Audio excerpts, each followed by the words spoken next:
Option 3 venue naman tayo for this vlog. Bago nga kami pumunta doon sa next resort, umarte na naman itong dalawang tiyanaks. Naiinip na daw sila at nauuhaw na. Kaya nag-drive-thru muna kami ng Coke Float dito sa McDo.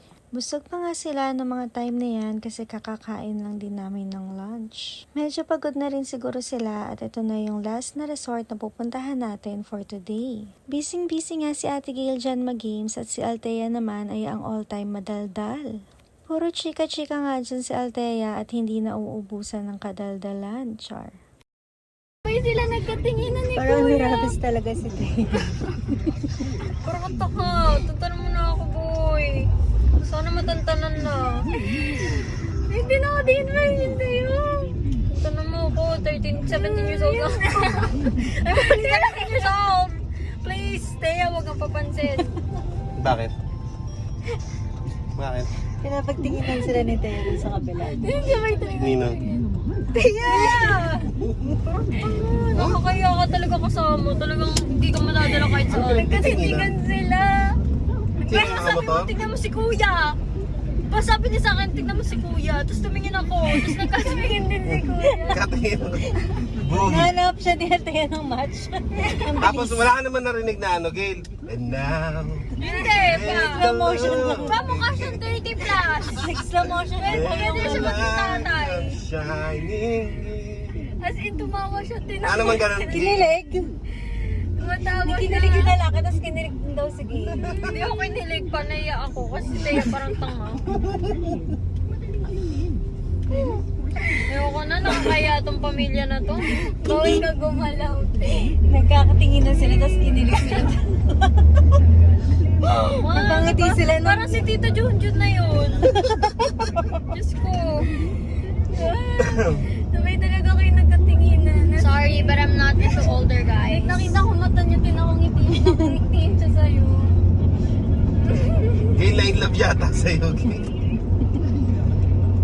Ba't di ka magana? Hingin ka din sa kanya. After nga ng mga pangungulit ni Althea sa ate niya, nandito na rin kami sa Jardín de Dasmariñas. Nag-inquire nga kami at dumiretso na rin kami dito sa events hall nila. Malaki nga din yung events hall nila and I'm sure makaka-accommodate sila ng 100 plus persons. Binuksan na rin pala ng staff nila yung ilaw para mas makita namin siya ng maayos. So far, nagustuhan din namin itong place na ito.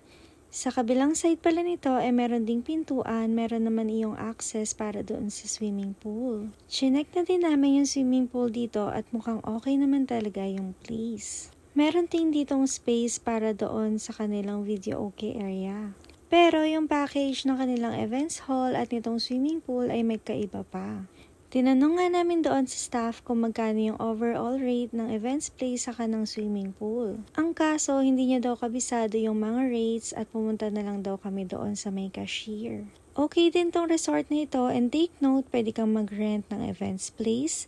Madami din silang private pools, tapos meron din silang public pools. Andito na nga rin kami kaya nilibot na rin namin itong lugar.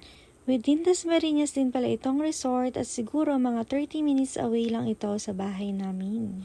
Waiting nga kami dito sa staff para sa computation ng overall rent ng pool sa kanang events place. Andito na rin kami kaya nagkayayaan naman kami tignan yung loob ng public pools. Iba nga yung entrance ng kanilang events place sa kanitong public pool. Pagpasok nga namin dito, sobrang laki nito at sobrang daming pools. Feeling ko nga kahit madaming tao ang pumunta hindi pa rin maka-crowded itong resort na to. Madami silang available rooms dito pero itong tinignan namin is good for 10 pax. Meron siyang 2 rooms, own CR, meron ding own sala set, tapos meron pang attic na may beds. Medyo madilim nga lang ito for me pero madami pa naman sila ditong rooms. Kung magde-dater nga lang kayo, meron sila ditong open tables with locker. Ito naman yung kanilang kiddie pool area.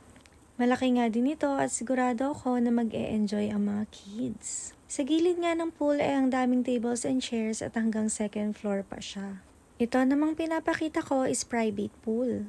Sobrang laki talaga nitong resort na to at doon sa may bandang likod nila Ate Gail is public pool pa din. Hindi na nga namin pinuntahan kasi medyo napapagod na rin kami. Ito na nga yung last resort na pinuntahan namin ngayong araw.